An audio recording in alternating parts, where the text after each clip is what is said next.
What's going on, YouTube? We're back at it for another video, and today we've got one of the best loadouts you can use when it comes to facing off with the Terminid. One that I've used for quite a while and has stayed tried and true, and with old Reliable here, you're going to have that powerful crowd control, the capability of crushing those Bile Titans and those Chargers, and having a little bit more of that survivability. And to top it all off, there's no doubt you're going to be having a blast with this one. It's going to be an overall good time to use, and it's one of the most important factors when it comes down to finding what is going to be one of those best in slot loadouts, as you don't want it to just be efficient, you want it to be efficient and have that fun factor. Nobody wants 1 + 1 = 2, they want 1 + 1 = explosive good time. And we've got that here for you today. Now that being said, we've got more than a few things to cover, so let's get straight into it, talking about the stratagems you'll need in order to build out this loadout. Now coming up first, we've got the grenade launcher, which was one of the more underrated support weapons when it comes to facing off with the Terminid, but it can be an absolute powerhouse versus them. Now with the grenade launcher, obviously we can blow up the bug holes and making some of those side objectives a little bit easier, but on top of that we do have the capability of strong crowd control and maintaining a lock on a lot of those bug breaches as long as we can get up on top of them. And if you throw something in like a stun grenade, it can make it even more powerful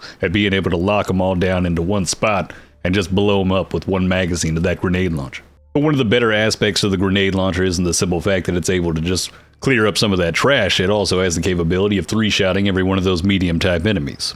And if they're close together, sometimes it'll only take 3 shots to take out a crowd of them. And the most important medium enemies to take out are those of the bloaty bugs, the ones that can be extremely irritating and have a case of the worst morning sickness you've ever seen. But the reason I key highlight the bloaty bugs is the simple fact of the medium armored variant of this one. The orange one can be a little bit easier to deal with in general, considering you can just headshot it and make fairly quick work of it. But the acid variant that has the medium armor on it can be a bit troublesome to deal with, especially without specific support weapons to take them out efficiently. But thankfully with the grenade launcher, we'll still only need 3 shots in order to take them out, and if they're all clustered together, we can just blow the back out of one of them and watch all of them get blown out. There's nothing more satisfying than that moment. On top of that, we will have the capability of melting a lot of those chargers that we run into. Now this won't always happen, but it will happen more than half the time if you've got the right shot placement. Now there's a couple of ways that we can take them down with the grenade launcher. And we'll start off with the position of them facing us, not yet charging, or possibly they are charging. Now it may be a little bit difficult if they are full charging directly at you, but generally if they are charging towards you or if they are facing towards you, the best spot to land some of your shots is up under them towards one of their back legs. That way it'll either bounce off the ground and then hit their back leg, or hit their back leg directly and explode right there. And with the blast radius, we'll not only be able to hit the back weak spot, but we'll also be able to hit the weak spot on the back inside of the back of the leg. Good God, there's a lot of backs going on right there, but we'll be double dipping on that damage to make sure that we're able to melt it as fast as possible. Now if you find yourself in a position with the line of sight on that back end, you definitely want to start landing some of those direct hits on that underside weak spot, but you want to make sure you hit it on the left or the right side closest to that back leg. That way we can still get that blast radius encompassing that back weak spot on the back leg and that back weak spot on its back end. My God, the backs never end. But these are the best ways to actually get that absolute melting power towards that charger with the grenade launcher. And do be mindful not to fire this too close to the enemy. You may have noticed this when taking down some of the smaller enemies. If you're a little bit too close, it will just impact on that enemy and then bounce right off of it without actually exploding.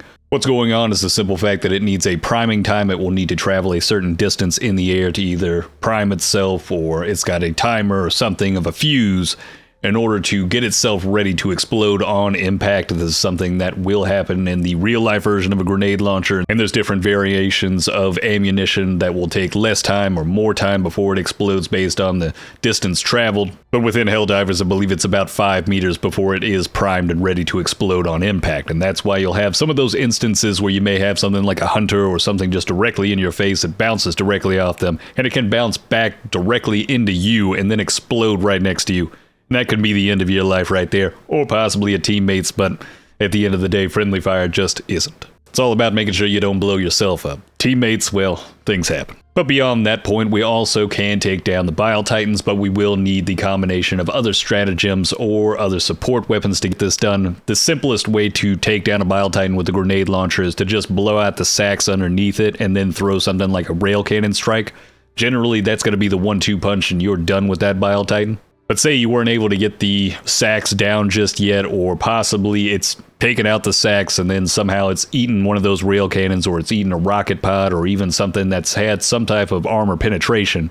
What you'll need to do in that moment is hopefully it's blown off some of the armor on the back of that Bile Titan, as that's the only time that you'll be able to additionally deal damage with the grenade launcher is when it's exposed its weak spots underneath its back armor. So if you've used something like an EAT 17 or anything that has that armor penetration capability to knock off that armor, that's when we're going to have the capability of dealing that additional damage to finish it off. So if you see one of those Bile Titans with a little bit of that armor taken off their back, try aiming for that one exposed portion, and you will be able to take them down with the grenade launcher. It may not be the fastest method, but it is one that can finish them off. And more than likely, you're going to be better off just utilizing the grenade launcher to blow off those sacks underneath and combining it with some other stratagem to finish them off. Coming up right after that, we've got the supply pack, which this is going to give us the capability of almost having like an unlimited ammo source for a grenade launcher, as well as our primary weapon, and giving us a little bit more of that survivability, considering each one of these supplies that we take for ourselves is not only going to be filling our ammo, but it'll also give us syringes and it will give us grenades. So we're going to be one of those that basically almost never runs out of ammo, and we're pretty much going to be ready to roll in all situations, ready to just unload in any different direction, clearing through whatever crowds we may be facing off with. And one of the great things about the supply pack is you can also supply your other teammates. I don't always do this, but there are times where I get to do this. But one thing to keep in mind is with the resupply pod, if somebody calls this in, you can actually just roll around to each one of your teammates, give them each one of the slots from your back, which is going to give them exactly the same thing as they'd get from the resupply pod. And then you'll be able to head over to the resupply pod, pick those up, fill up your own ammo, as well as refilling the slots on your backpack, giving you the capability of always keeping in mind to get that resupply pod coming in every single time it's off cooldown. That way you're not only going to have everything that you need, but your entire team's going to have everything they need at the same point. Now, coming up right after that, we've got the Orbital Rail Cannon Strike, which this is all going to be about, just simply put, taking down those Bile Titans. After we blow off the sacks underneath, we'll be able to just throw this right after and be able to generally take down that Bile Titan immediately, but at the same time, we can utilize the Orbital Rail Cannon Strike to open up that back armor and then get that weak spot exposed so we can nail it with the grenade launcher as well, just in case the sacks underneath and that one Rail Cannon Strike weren't enough to take it down. But at the same time, we can also utilize the Orbital Rail Cannon Strike to take down Shrieker Nests, as we won't be able to with the grenade launcher, sadly enough. And last but not least, we've got that 500 kg bomb. This is all about just being able to take out either the Shrieker Nests or the Bile Titans, giving you that one-shot capability and giving us a little bit more of that fun factor. I was looking for that big boom moment. You could have thrown in something else on top of this. There's definitely a couple of other options that you can slot in over this, but at the end of the day, if you're looking for something that's just going to have that big boom factor, getting that one shot against Bile Titans and have a little bit more fun, 500 kg is going to hit that spot quite nicely, as long as you can line up that shot properly. And when it comes to alternative stratagems that you could throw into this, if you're not a huge fan of the Orbital Rail Cannon Strike, one thing that acts very similar to this is going to be the Eagle 110mm rocket pods. They can also blow off the armor on the back of the Bile Titan and can be something that finishes them off after you've blown off those sacks underneath. It's something that can come in handy in more than a few different situations. Now, the only reason I didn't choose this over the Orbital Rail Cannon Strike was because I didn't want two Eagle stratagems. That way, when the 500 kg was depleted, it would just immediately go for rearmament, and that's the reason I went for that route. But another combination you could do if you really wanted to have something that had a bit of crowd control and that single target damage is if you wanted to throw in the Eagle Airstrike in combination with the 110 rocket pods. This was originally the route that I went with this type of build early on when I was playing the game. But at the end of the day, I just wanted to kind of change it up, make it a little bit smoother, a bit more cohesive, but overall just kind of simplify it. It doesn't always mean that it makes it less effective. It just can sometimes make it a bit more fun, and sometimes you're not looking to have something that's a little overcomplicated. You just want something where you know what each one of these stratagems do, and you just have one simple use for them, and it works out in the combination. And another option you could go for is the Orbital Laser over the Orbital Rail Cannon. It's still something that can have a little bit of that crowd control capability, as well as giving you the capability of doing that single target damage towards Bile Titans. You'll just get 3 uses out of this instead of having a almost unlimited availability with something like the Rail Cannon. It won't be as fast at taking down those Bile Titans, but it could be something that is better suited for taking down those Shrieker Nests. So that's something to think about if you're not a huge fan of the Orbital Rail Cannon Strike. So that's going to be it for the stratagems. Now let's talk about the primary weapon. And when it comes down to the primary weapon, it's all going to be based on your personal preference, but for me right now, the Breaker Incendiary is doing everything that I needed to, and it's complementing the build quite well, giving us an additional factor of that crowd control, and on top of that, giving us something that we can quickly switch to eliminate hunters or any small, large crowd in front of us as quickly as possible. Now, the incendiary damage is something that can be noticeable if you're apparently host or not host, but it's not necessary to truly be something of a powerhouse, as there's been several times where I've utilized this weapon whether I was host or I wasn't host, and I noticed in both cases that I was getting kills based on the damage over time from the fire. So I don't know what the parameters are as to how this is being affected, or whether or not you're not even getting any damage over time, or if there's a diminished amount of damage over time, or what full scope of what is actually going on with the scenario. But all I do know is in the coming future, when they do end up fixing this fire damage over time, it's just going to make this weapon even better for us. And for right now, it's doing everything that we needed to specifically for this build.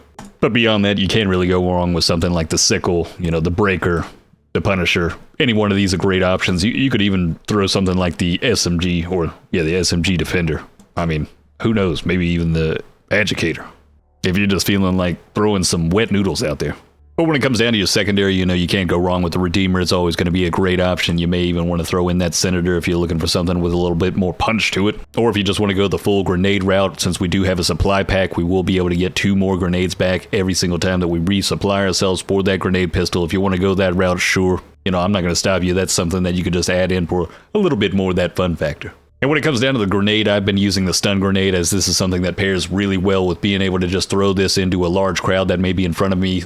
That way I can stop that crowd and just be able to easily clean them up with a grenade launcher, making them sitting ducks for me. Or even in some of those moments where there's some of those smaller nests, I'll be able to run up, throw that stun grenade in, stop them from being able to call in a bug breach, and just unload with that grenade launcher, and then be able to blow up those bug holes as easily as possible, making the whole thing a very simple and easy process of just cleaning up that one bug nest right there. And for right now, besides stagger damage from any of your weapons, the stun grenade is going to be one of your best bets at stopping some of those bugs from calling in that next bug breach.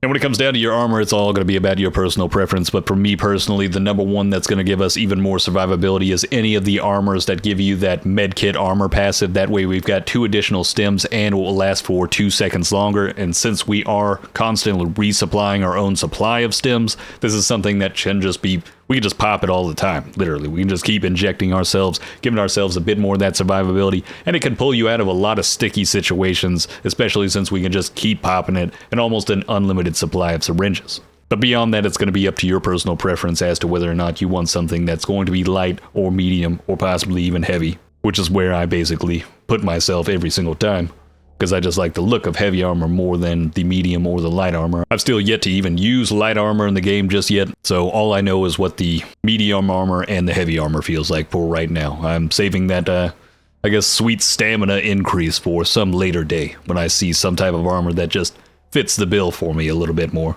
But that's going to be the loadout right there, people. That's going to be the Grenadier upgraded. We've got the crowd control factor increased on it based on that primary weapon of the incendiary breaker. It's one that is definitely going to be easy to use. It's a whole lot of fun in my personal opinion. It's an explosive good time. I'm just blowing up everything. I'm being able to just walk from one point of the map to the other side, not really worrying about much, always having the stims I need, fully stocked on grenades, fully stocked on ammo, and just being able to blow up everything as I go through. Whether it's from the smallest enemy all the way to the largest Biotitan, I'm just taking everything out in an easy succession. And sometimes simple is the best way to go about it, and it can make for some of the best loadouts in the game.